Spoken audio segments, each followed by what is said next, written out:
Ring in the Yuletide season as CBC Music invites you home for the holidays. Unwrap the gift of song with heartwarming classics and new holiday favorites. Classical, choral, global, roots, pop, soul, and more. And sing along to Handel's Messiah. Home for the holidays, starting Christmas Eve. And from sunup to sundown, Christmas Day on CBC Radio 1, CBC Music, and on the Listen app. You know the feeling of finding a really good podcast? Or the feeling of someone always being there, like your favorite radio show? Stream CBC Podcasts, CBC Music, and CBC Radio anytime, anywhere.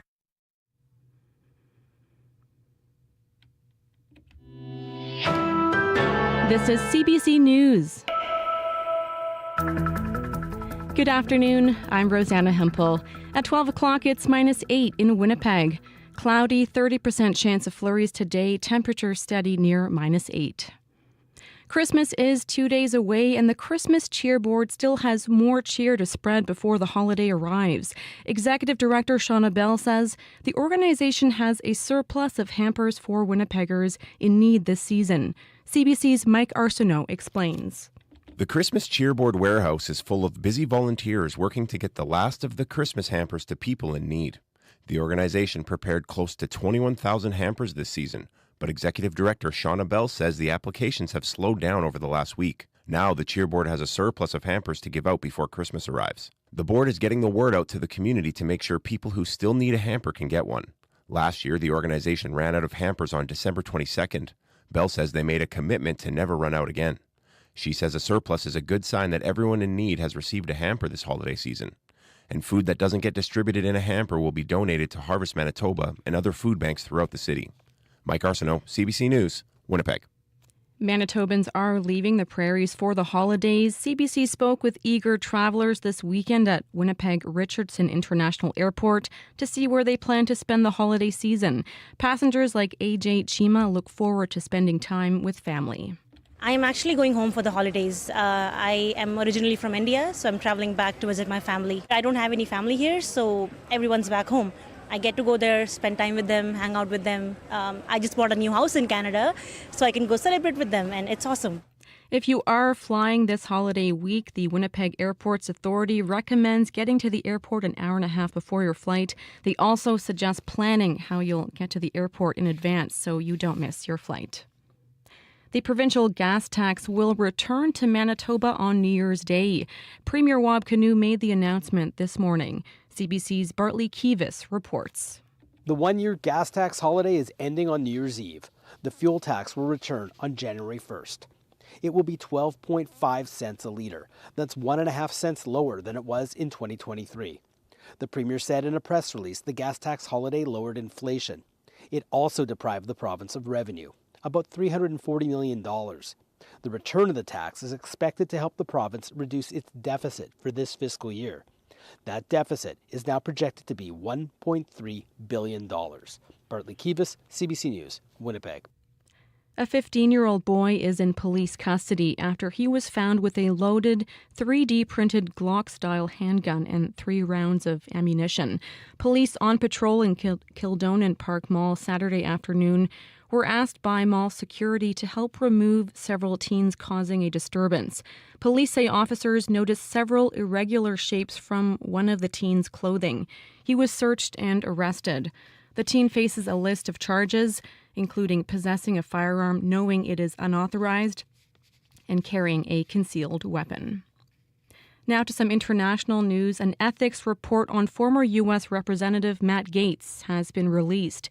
It accuses Gaetz of buying illegal drugs and regularly paying women for sex, including a 17-year-old girl. Earlier today, Gaetz tried to stop the report from being released, accusing the House Ethics Committee of trying to exercise jurisdiction over a private citizen. Gaetz resigned from Congress last month. He had been tapped by Donald Trump to become his next attorney general, but withdrew himself from consideration. Gaetz says his resignation should have put an end to the investigation. Luigi Mangione has pleaded not guilty in the shooting of the United Healthcare CEO.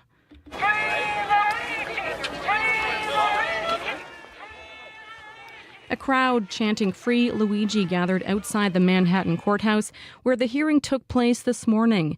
Mangione has been charged with multiple counts of murder, including murder as an act of terrorism. He's facing the maximum sentence of life in prison without parole. Mangione's lawyer says it will be difficult for him to receive a fair trial in New York because the city's mayor has been so outspoken about this case. Israeli Prime Minister Benjamin Netanyahu told the country's parliament there has been progress made in hostage negotiations with Hamas. אני מבקש לומר לכם בזהירות שיש התקדמות מסוימת.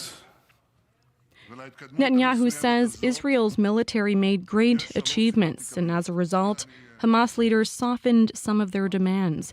Netanyahu's speech was interrupted by heckling from opposition MPs. He admitted he didn't know how much longer the negotiations might take. Back in Canada, Canada Post is accepting international mail again, starting again. The service was put on hold due to a month-long strike that ended with a return-to-work order. The corporation is also resuming on-demand pickups, but it warns delays are still expected into the new year because of a significant backlog. And baseball's Shohei Ohtani has been named the Associated Press Male Athlete of the Year. Ohtani helped lead the Los Angeles Dodgers to a World Series win this past season. His first with the famed Dodgers organization, Ohtani received 48 of 74 first-place votes to win the award for a third time. And that is the CBC News from Winnipeg.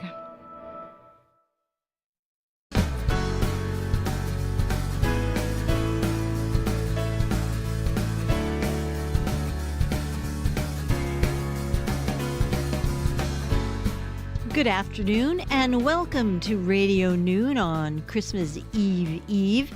It's -8 degrees out there and the sun is shining. A little bit of a breeze, not too much. Coming up on the show today, on our call-in conversation, we want to hear how you're planning to navigate those tricky and sometimes awkward family gatherings. We want to know what your strategies are and maybe what's the most fraught gathering you've ever been at where those sometimes all too familiar scenes play out over and over. And after controversial hunting license cuts, the Manitoba government is now expanding their area wildlife surveillance program. We'll hear about that. Coming right up, the return of the gas tax. We'll hear how that's sitting with Manitoba's Canadian Centre for Policy Alternatives.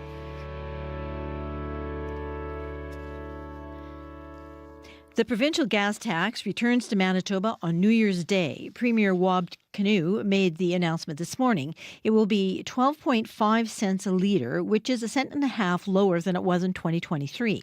The Premier says the gas tax holiday lowered inflation, but also deprived the province of about $340 million in revenue. The provincial deficit for this year is now projected to be $1.3 billion, and the return of the tax is expected to help with that. Molly McCracken is the director of the Canadian Centre for Policy Alternatives in Manitoba. Good afternoon. Good afternoon. So tell me, when you heard that the gas tax was coming back on New Year's Day, what went through your mind? Well, this is the responsible thing for this government to do because Manitoba needs the revenue from the gas tax. There's many expenses associated with cars and vehicles, and we are also in a climate crisis, so people who use fossil fuel infrastructure must pay for the cost of that, both physical infrastructure and the cost of the atmosphere. But wasn't the Canadian Centre for Policy Alternatives not in favor of the gas tax before it was paused? Well, we've been very critical of the gas tax cut because of the revenue impact. This Manitoba government actually cut $1.6 billion of revenue between 2017 and 2022. Then on top of that, the gas tax was cut, eliminating $340 million. So now it's coming back at a lower rate. So they're actually losing out on $35 million by bringing it back at a lower rate. I mean, every province has a gas tax. It's an important source of revenue, and actually comparative to other countries in the OECD, Canada and provinces like Manitoba have an extremely low fossil fuel tax. Places in Europe pay double the amount because they recognize the high cost of fossil fuel infrastructure and the need to bring in money to develop infrastructure for electric vehicles, electrified better public transportation, and things like that. So the tax is returning at a lower rate. Why do you think that is? Yeah, I'm not sure. I mean, Saskatchewan's at 15%, Alberta's at 13%, different parts of British Columbia are as high as 20%. So really, with this huge deficit, $500 million more than they expected, they should have brought it up back at least to 14%, because Manitoba is not bringing in enough revenue with all the tax cuts we've had in the recent years. There's no wonder that we've got this massive deficit and lots of demands for public resources in healthcare. But in lots of other areas, our roads are in terrible condition. Bus fares still went up 10 cents, and less people are using the bus because of safety concerns and also the quality of service. In Thompson, they actually eliminated their transit service altogether. And that's going in the wrong direction. In 2025, it'll be when we need to take climate change more seriously than ever. But what about the importance of lowering the deficit?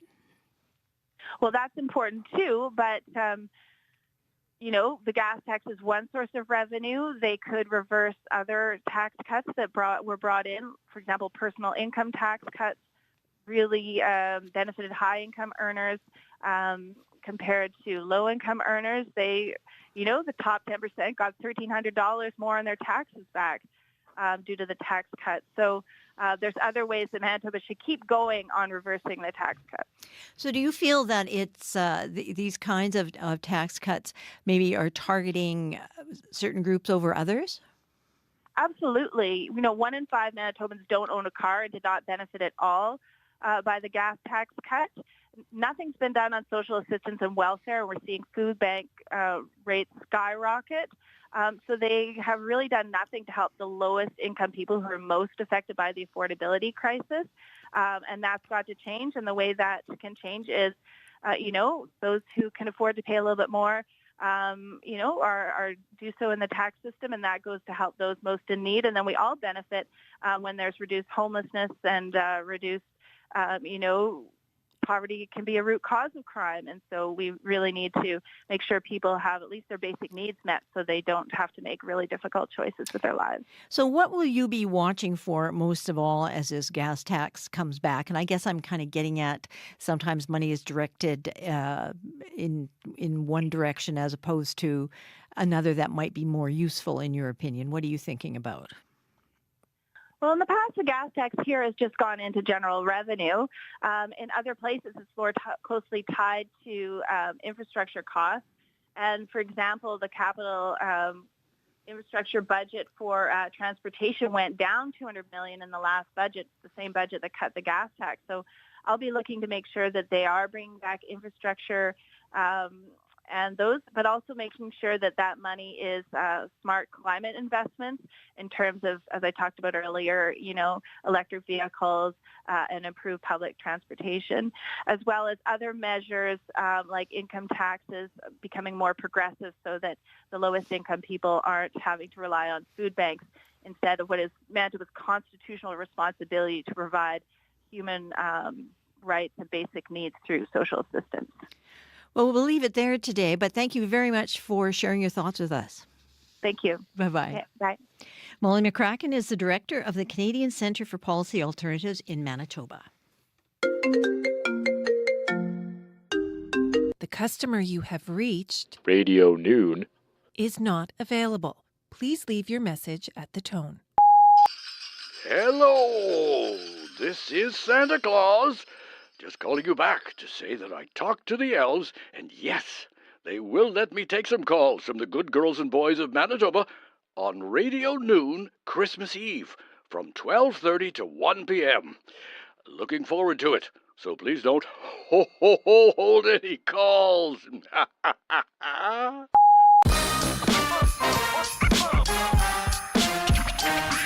Santa Claus is coming to Radio Noon Christmas Eve from 12:30 to 1. Get those questions and Christmas wishes ready and dial 204-780-0893 for your chance to talk to Santa. Yes, tomorrow, Christmas Eve, Santa will be here. It's just going to be so exciting. People in the newsroom are already just beside themselves, looking forward to Santa gracing the studio. But today, we still have a show today. As family and friends gather for the holidays, there's excitement, joy, and perhaps there can also be stress, anxiety, and tension in relationships. On our call-in today, we want to hear from you how you're feeling about family gatherings. Do you look forward to them? Do you dread them? And we'll have some tips from a clinical psychologist who can help us learn how to navigate these tricky interactions. And maybe you can, spill the beans on what your family interactions are like and what you hear every single year at Christmas holiday or Christmas dinner or holiday dinners. What seems to go on and on like a big tradition, like unwrapping the presents, etc. Also, in just a minute, the province is expanding the aerial wildlife surveillance program to learn more about big game populations like moose and elk. And we're going to chat with the Minister of Natural Resources and Indigenous Futures about how this will impact hunters and the Indigenous community. Taking a look at Riley's forecast today, cloudy with sunny breaks in the Winnipeg area. Few scattered flurries and highs of -8, which is pretty much where we are right now. Brandon -13, Churchill -19, and Dauphin it's -15, Gimli -9, Palm -10, in Thompson it's -11, and Winnipeg is pretty nice out there at -8.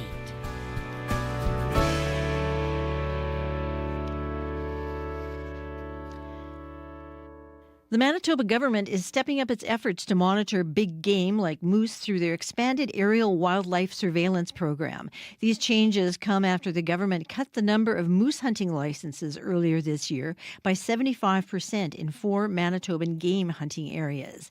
It was a controversial decision which led to legal action from both the Pimicikamak Cree Nation and the Manitoba Wildlife Federation. Here to tell us more about the expansion of the program is Natural Resources and Indigenous Futures Minister Ian Bushy. Hello.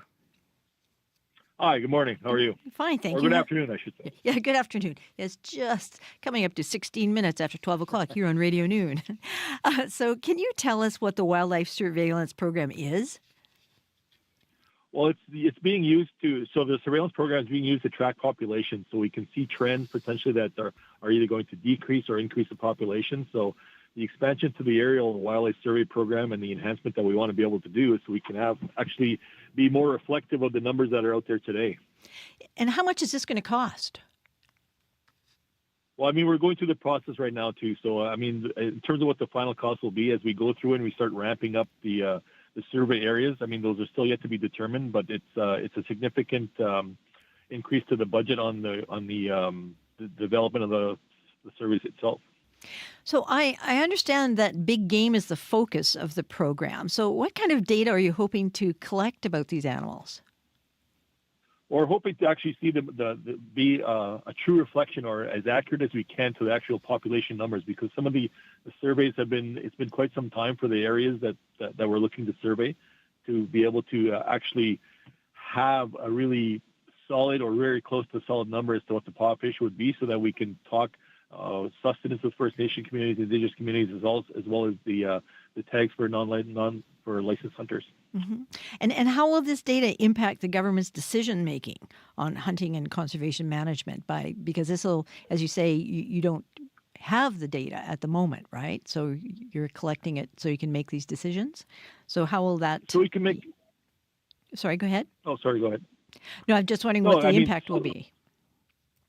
I mean, at the end of the day, it's about having the accurate figures as well, so we can determine when we talk about resource management. And it's not something that when we look at resource management, and in particular in this case, the wildlife and big game, it's not about the government doing it on its own too. We want to do this in collaboration with Indigenous communities and also non-Indigenous communities as well too, and then non-Indigenous hunters to be able to actually see and go with a go-forward approach as to what the numbers are, so we do have the sustainability and viability of the big game. Mm-hmm. And which areas in Manitoba are you focusing on? Well, some of them are going to be some of the more higher areas for one. I mean, I don't have all those figures right in front of me right now as to which game hunting areas we're talking about. But as we go forward with the plan, we'll be able to articulate the more specifics at a later date. Okay. And legal action was brought against the Manitoba government due to the license cuts. How did that play into this decision to expand the surveillance program? Well, as things go before the courts, I can't really comment on things that are going on in there, but I will say this: we're looking for enhanced collaboration that we want to be able to do. So when we talk about the Michikamak and the Wildlife Federation, those are groups and stakeholders that we for sure want to be able to engage when we do survey counts and we do this work, because it is something that we're in this together. So for all of Manitoba and all aspects that are affected, we do want to be able to have that really comprehensive collaboration with. Well, you mentioned the importance of collecting current data. So what kind of population data was used towards the decision to cut the licenses? Well, some of that has been outdated data, if you will. So we want to be able to go forward to get a more truer figure. So we're not doing things in a reactive way, and we're being more proactive. So that is something that when we talked about wanting to enhance this, the decision to go forward with the enhanced aerial surveillance was based on a lot of different factors, and some of it was due to outdated population numbers. Mm-hmm. And before I let you go, I'm just going to change lanes here a little bit. Premier Wab Kinew has said that they plan on using conservation officers to ensure border security. And in light of the decrease in conservation officers, how will the province maintain the work to protect wildlife while taking on additional duties at the border? Well, the civil service aspect of the conservation officers, I do want to commend them on the great work that they do. I mean, they've done a lot of work over the years, and previous government really kind of decimated the conservation officer service. So as we ramp that up, we do rely on them for a lot of different things, conservation being one, but also border security. That is a tool in our toolbox that we're looking towards having to potentially utilize, but it is in the planning stages right now. But it is something that we're looking to do. So there are more conservation officers than there used to be? Well, there's a vacancy rate in there for sure that we want to be able to address. Previous government did not address that in any concrete form, so we are looking to do that. And me being new to the department, we are going to be in the process of looking to kind of staff up the conservation officer service for sure. Well, thank you very much for being with us on Radio Noon. Appreciate it. Thank you. Have a great day. You too. Bye-bye. That was Ian Bushy, the Manitoba Natural Resources and Indigenous Futures Minister. Everybody knows a turkey and some mistletoe help to make the season bright. But singing along to Yuletide classics and new holiday favorites is what really makes the holly jolly. CBC Music unwraps the gift of holiday playlists to get you into the festive spirit. From pop to jazz, gospel, folk, blues, classical, country, and so many more. Now available on the CBC Listen app. It is 21 minutes after 12 o'clock on Radio Noon. 25-year-old Filipino-Canadian crooner Rain has new music for the holiday season. That includes an original from the jazz artist. It's called So This Christmas.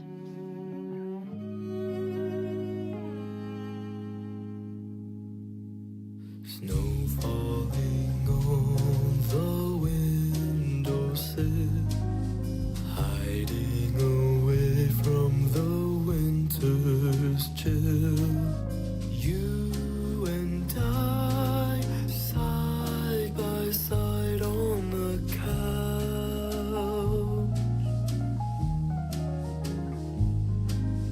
Tears of Yuletide drowns it out. Cozy up with me by the fire, my love. So this Christmas, will you be home with me? For this Christmas, no presents under the tree.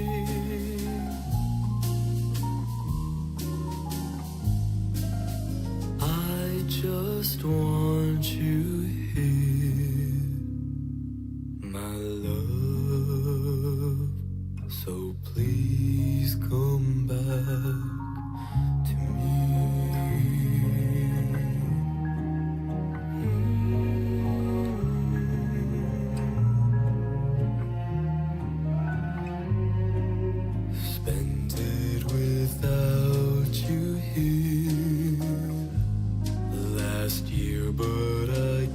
shed another tear. My love, I know you're busy, but it means the world to me if you were here with me. But I know you're gone. So this Christmas, will you be home with me?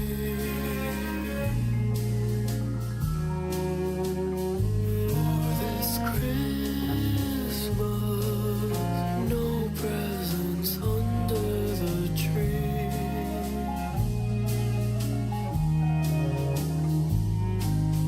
I just want you here, my love.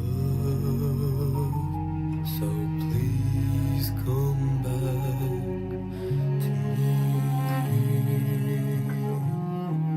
home to me. From Winnipeg, that was Rain with an original Christmas song. That was So This Christmas. You're listening to Radio Noon at 25 and a half minutes after 12.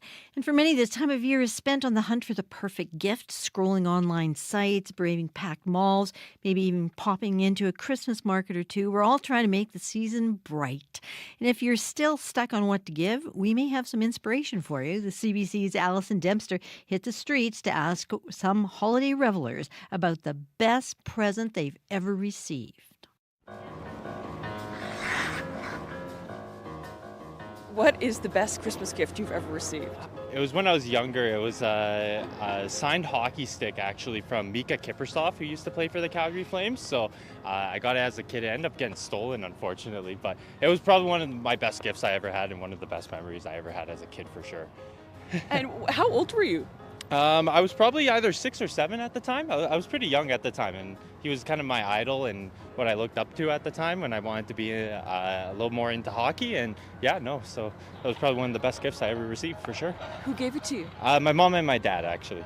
Do your parents know that this is one of your favorite gifts? I don't know if they know it's one of my favorite. I mean, basically anything my parents have ever gotten me has been one of my favorite gifts. I mean, they're some of my idols. I look up to them my entire life, so any gift they give me is always special to me. Oh, that's so nice. Okay. Well, thanks very much for talking with us. No worries. Have a great rest of your day. You too. Thank you. What is the best gift you've ever received? My bicycle when I was a kid. I wanted it so bad, and I wrote so many letters to Santa, and it actually arrived. So that was the best Christmas gift I've ever received. How old were you? 7. Yeah, and that's when I learned to ride a bike, and it was an amazing experience. How would you describe this bike? It was pink, and it had pink ruffles and flowers, and it had a Barbie basket at the front. That sounds amazing. Yeah, it was amazing. Do you remember what it was like when you first took it out? Amazing. It was the most exhilarating moment of my life. A pickleball paddle? Because I just love pickleball, so anything related to pickleball would be, great. Who gave it to you? It was just a friend I play with, somebody so random, yeah. The best gift I've ever received in the holidays, probably 2 years ago when I got my PC. I received a whole keyboard and mouse and a headset from my computer, which was really nice. Who gave it to you? My best friend at the time, yeah. It was something really nice of him, and it wasn't cheap either, so it's quite something nice. Why do you think he wanted to give you a gift like that? He came from Hong Kong, so I was probably one of his first few friends here. He's Chinese like me. He speaks mostly Canto, so me just kind of connecting to him right when he came from Hong Kong, it's been through thick and thin.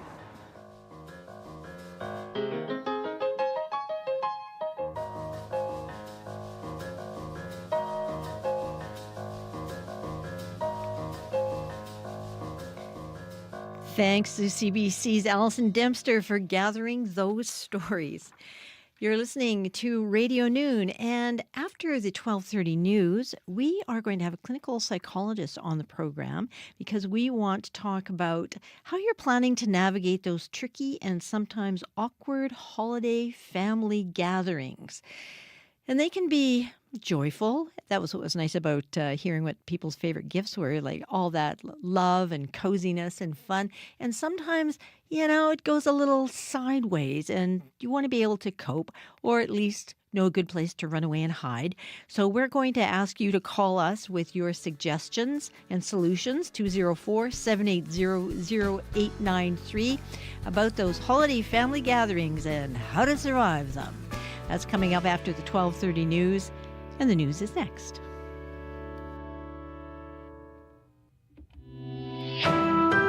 This is CBC News. Good afternoon, I'm Rosanna Hempel. At 12:30, it's -8 in Winnipeg. Cloudy today with some sunny breaks, a few scattered flurries, a high of -8. From famine to feast. Last year, Winnipeg's Christmas Cheer Board ran out of holiday hampers 3 days before Christmas. Executive Director Shauna Bell says it was dark times for the charity. So we made a commitment to ensuring that there was enough food for folks this year. And as a result, despite our hefty pace of taking in applications, the applications have slowed down over the last week or so. And so we've got a surplus that we want to get out now. Bell says they've prepared almost 21,000 hampers this year. She says people who need one can come to the warehouse at 895 Century Street. Bell says any leftovers on Friday will be donated to local food banks. Manitobans are flying away from the prairies for the holidays. CBC spoke with eager travelers this weekend at Winnipeg Richardson International Airport. Emma Drury is going to soak up the sun and spend time with family.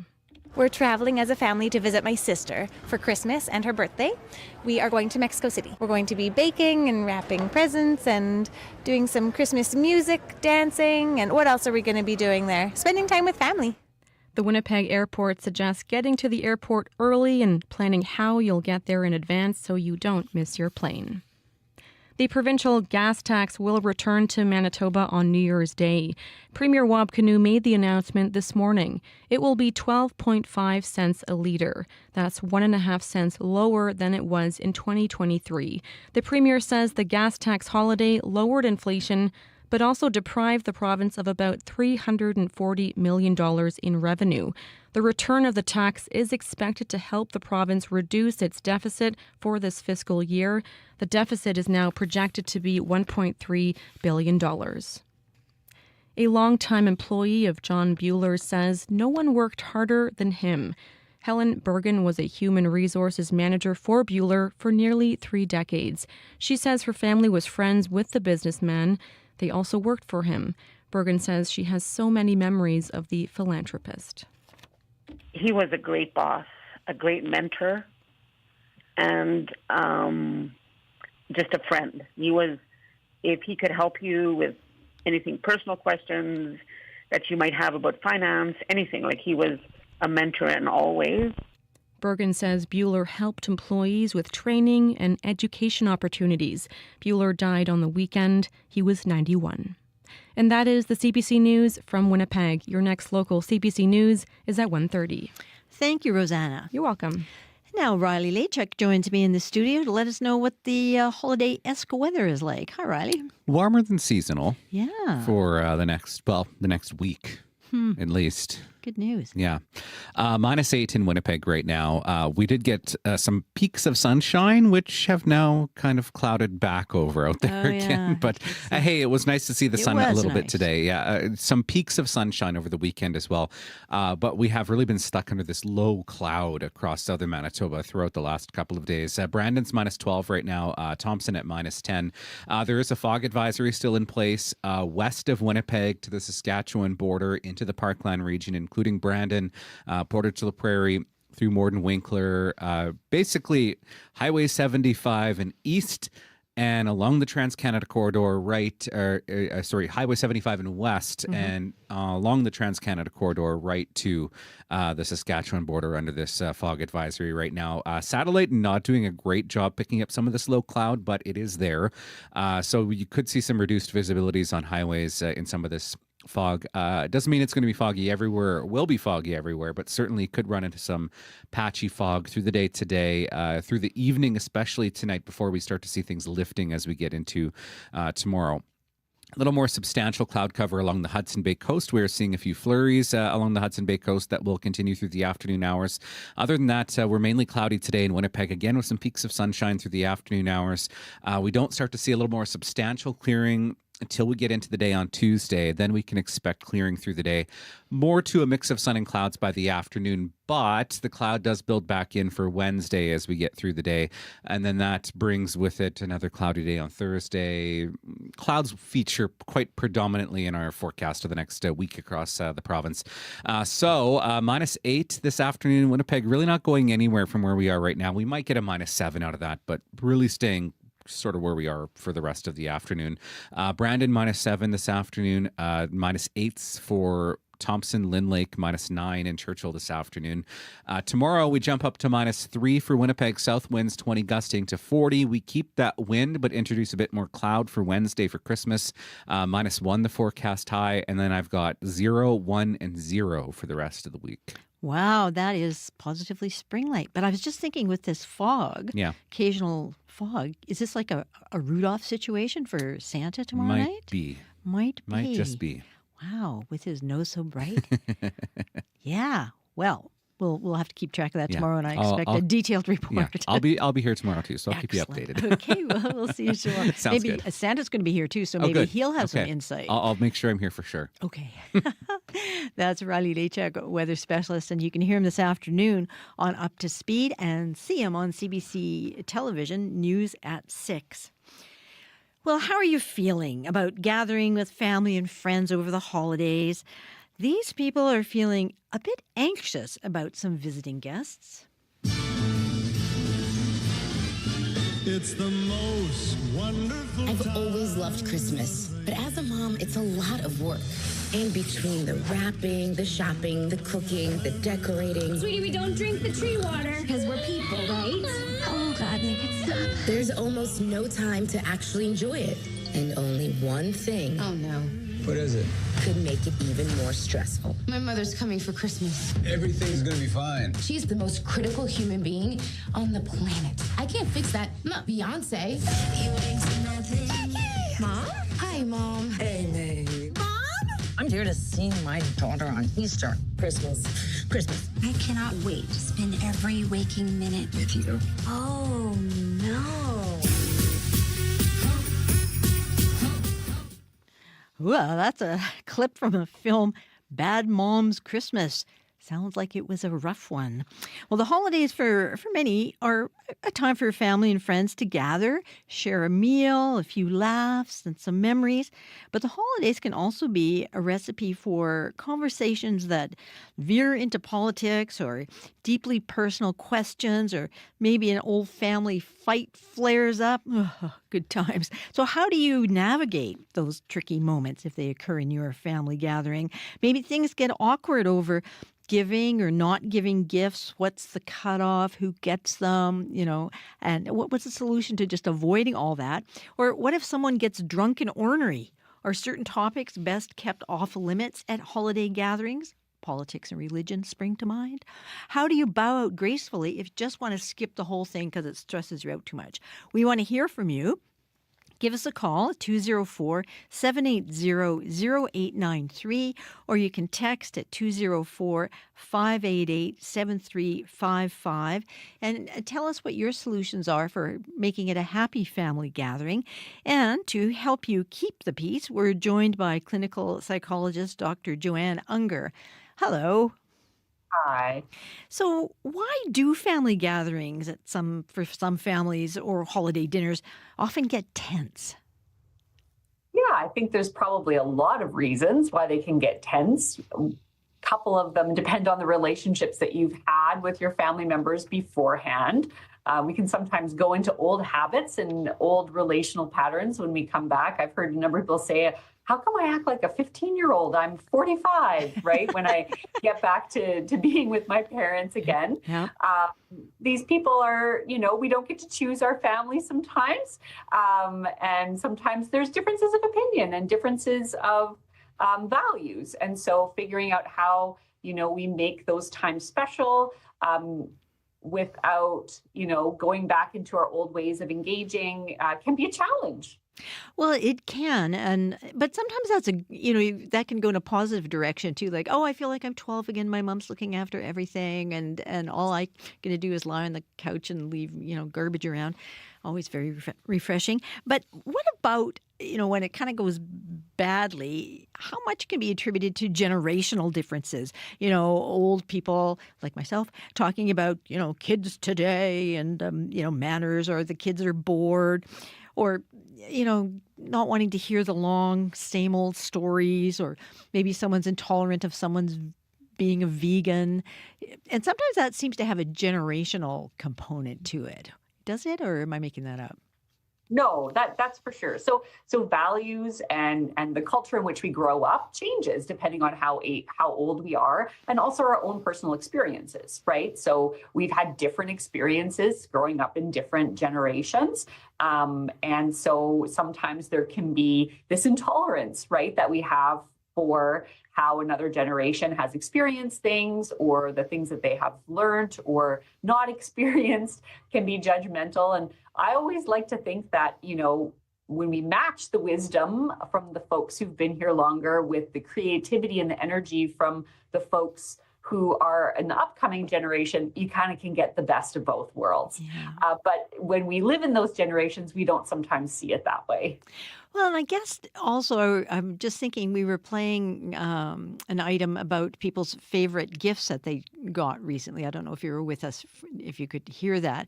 But the way people spoke so fondly, that the memories were so strong, just, absolutely crystal clear from when they were 7 years old, exactly what everything looked like when they got it and how they felt. And I wonder if that sort of distillation of emotion, where emotion runs high at that time, because there is so much excitement and maybe sleep deprivation too. Oh, yes, for sure.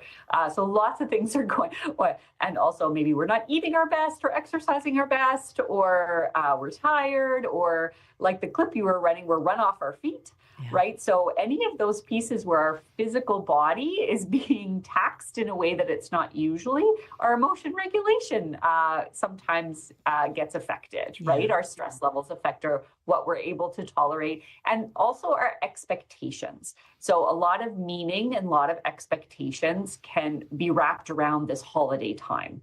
And so when those expectations are, very high, or we have lots of values attached to these things, and they don't kind of pan out, then that can leave disappointment, or those feelings can be bigger.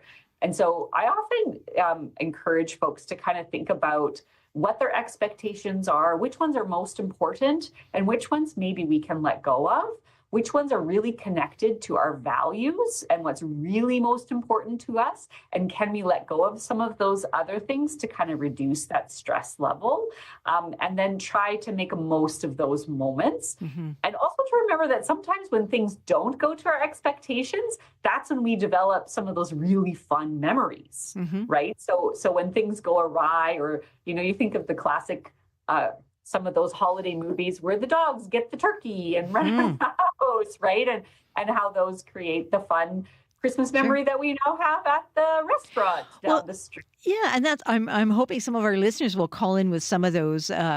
What happened when unexpected things happened at your Christmas dinner?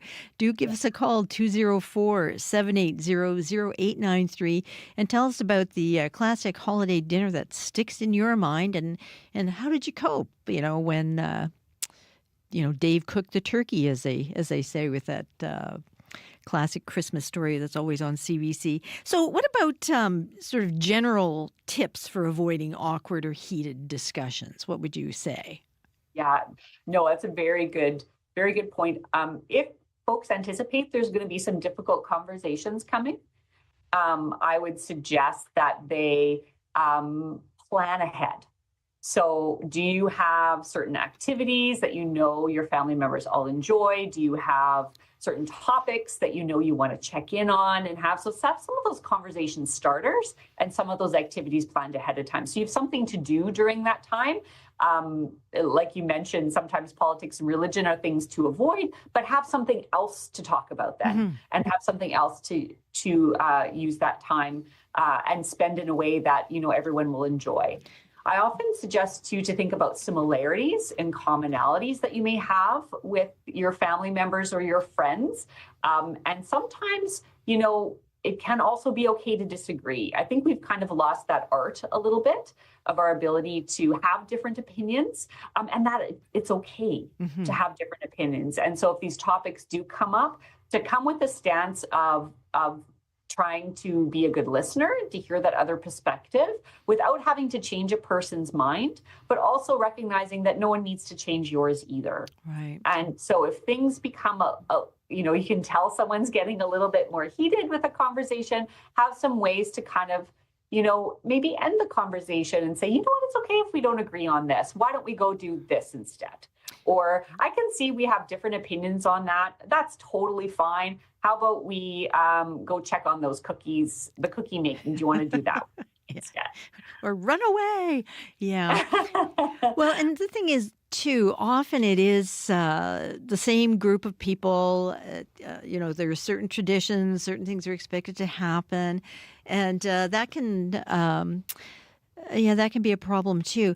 Mae McKillop joins me in the studio right now, our director, because she's noticed a trend online. I have, and I shared it with you before the show, and I'd like to just talk about it because I'm curious. I've been seeing mostly just in social media spaces this idea of doing I think people call it a dysfunctional family bingo card. And the idea behind this is with certain people in your family, you can kind of make a bit of a game, a lighthearted game out of some of this stuff that comes up. And it's, you know, different for different people, but things that you expect that you can almost count on happening every time. Maybe that's uncle drinks a little too much, or somebody comments on someone's weight or stuff like that. Stuff that can be pretty Something heavy. is burnt. Yeah, something is burnt. It can go anywhere across the spectrum, but I've been noticing people talk about this online, and it just seems like a funny way to approach this and handle it, but also people talk about it being healthy and good because you step out and become a bit of an outsider in these scenarios, and you get to observe them and observe them happening instead of just fully experiencing So them, you fill up your bingo card with the things all that the you things, think might the happen. predictable things. And once you get the line, if you have the courage to shout it out, you shout bingo. How do you think that would go over, Dr. Unger? Well, I think it depends on the family and if this is something you're doing individually or if you're doing as a group, and how open the family is to some of their own dysfunctions. Because I think some people might feel judged. Well, there's that. Or they may not have awareness, and it could make things worse. But I do actually appreciate that, taking an outside stance.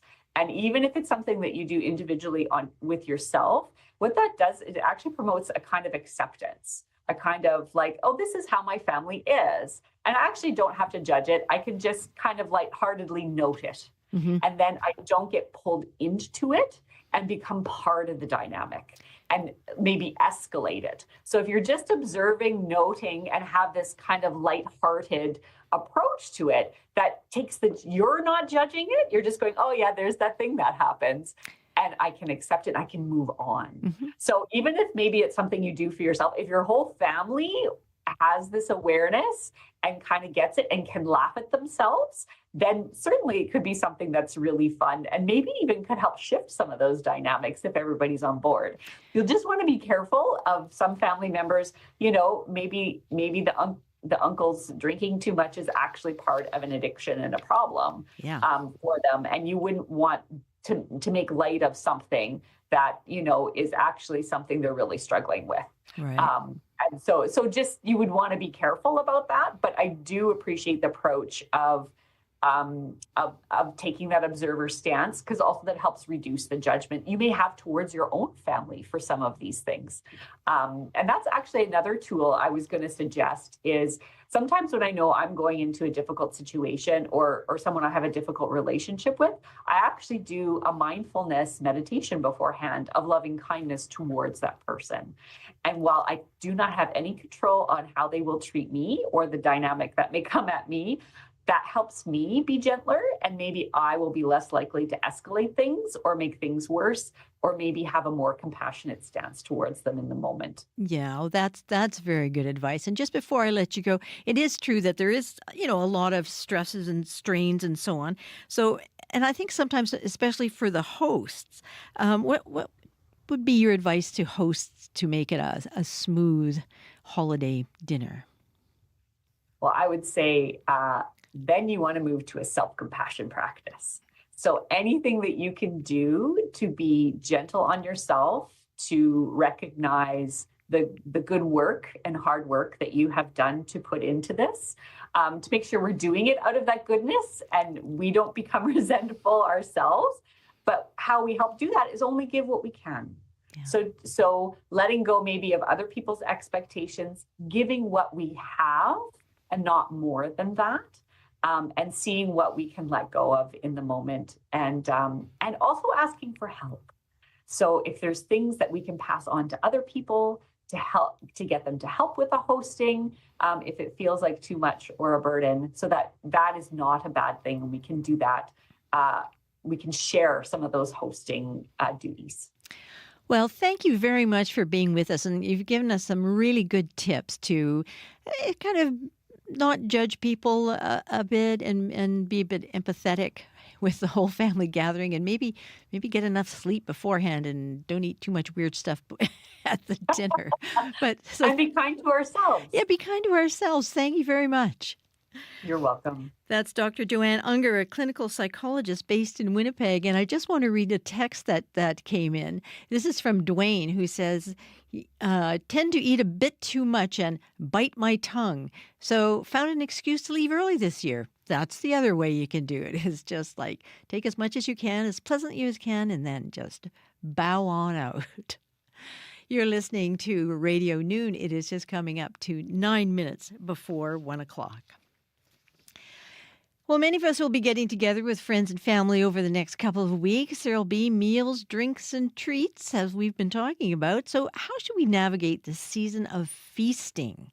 Danielle Batrim is a registered dietitian. She shares some of her tips on how she handles holiday indulgences. We spend a lot of the year, feeling guilty and judging ourselves on what we should be doing or what we think we should be doing. So this is a time of year, I think, where we can be very kind and compassionate with ourselves and enjoy a little bit, but we can do it in a mindful way. When I'm going to a party, I know the thought is kind of let's save up all of our calories so that we can indulge at the party. But really, that tends to lead to a lot of overindulgence. It's a really good idea to eat regular meals throughout the day. Make sure you maybe have a light dinner if it's a party, before you go. Also, when you go to the buffet table, look around and see what really is meaningful to you. What do you really want to enjoy? If your aunt makes a Christmas cake that you only get to enjoy once a year, then go at it. Make sure that you enjoy it. Take a little bit. You can always go back and get more and move away from the buffet table because the more we stand by that table, the more likely we are to overindulge. Also, if you're eating a meal, eat slowly. Take the time to enjoy our family and friends and the socialization. It takes a little while for, our gut and our bodies to tell our brain that we're full. And so before we rush to the seconds, give it a bit of time and see if we really want those things. And if we really want one thing, go back and get it. But what I do try to do is to keep my schedule with respect to exercise. And I might try to do a little bit extra. So, if I'm getting on my bike and I usually would do a 30-minute workout, maybe I'll do a 45, knowing that I'm going to probably indulge in some more calories through food. And so I try to kind of balance it out that way, but try to keep a schedule as much as possible. You know, Christmas is a time, and the holidays are a time of great excitement for children. And so, you know, when they rush downstairs and they open their stocking, if they have a pre-breakfast snack of chocolate, so be it. You know, there'll be lots of opportunities later in the day and the days ahead that we can provide the nutritious foods that we know are good for our kids. I think the idea here is to allow them access to these treats. We don't want to set up a good food, bad food kind of scenario, because we know that the bad foods, if you will, or the forbidden foods will become more attractive. And so really to set kids up for the long term is really to allow them to have those indulgences just as we would. Just as we would is right. It's the holiday seasons, so chocolate and shortbread for breakfast. Super breakfast. That was Danielle Bottram, and she is a registered dietitian. You're listening to Radio Noon. It is 6 minutes before 1 o'clock. Oh, and here's a little musical opportunity. I ask you this question: how did a song about heartbreak become a holiday standard? Joni Mitchell's River tells the tale of a breakup, with a singer wishing to escape from a painful relationship. But with so many wintry Christmas references, the song has become a beloved tune for folks feeling the blues during the holidays. Here is Joni with River.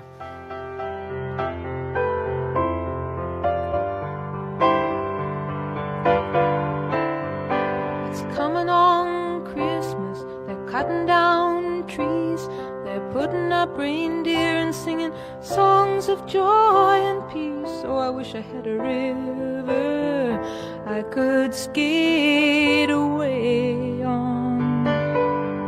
But it don't snow here, it stays pretty green. I'm gonna make a lot of money, then I'm gonna quit this crazy scene. I wish I had a river I could skate away on. I wish I had a river so long I would teach my feet to fly.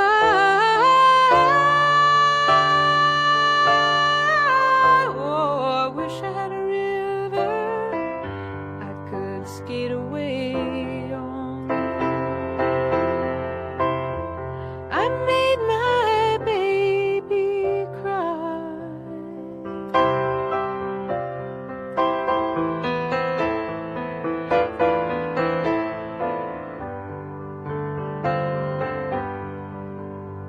He tried hard to help me, he put me at ease, and he loved me so not he made me weak in the knees. Oh, I wish I had a river I could skate away on. I'm so hard to handle, I'm selfish and I'm sad. Now I gone and lost the best baby that I ever had. Oh, I wish I had a river I could skate away on. I wish I had a river so long I would teach my feet to fly.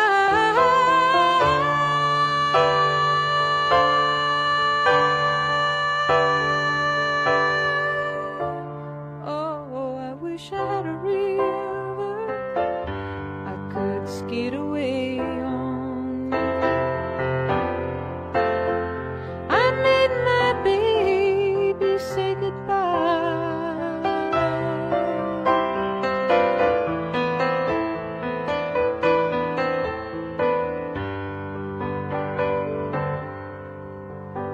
It's coming on Christmas, they're cutting down trees, they're putting up reindeer, singing songs of joy and peace. I wish I had a river I could skate away on.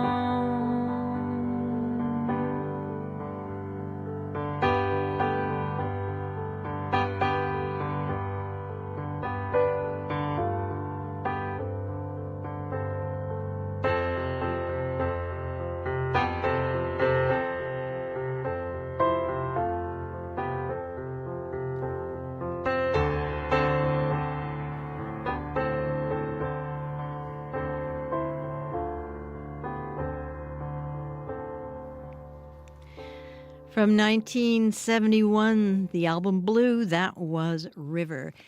And Chloe Friesen is with me in studio, and we played the whole thing out because it's so fantastic. So you're going to have to talk really fast and tell us what's on Okay, here we go. So, Lori, we have a lot of chocolates in the office. I think a lot of Not places. as many as you did before. I know. I A ate lot them. of places right now, there's just kind of treats scattered around.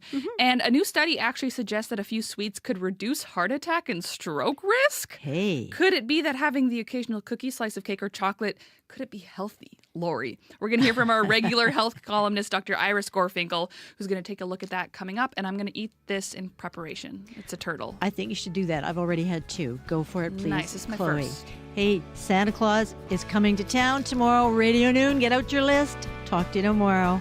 Bye-bye.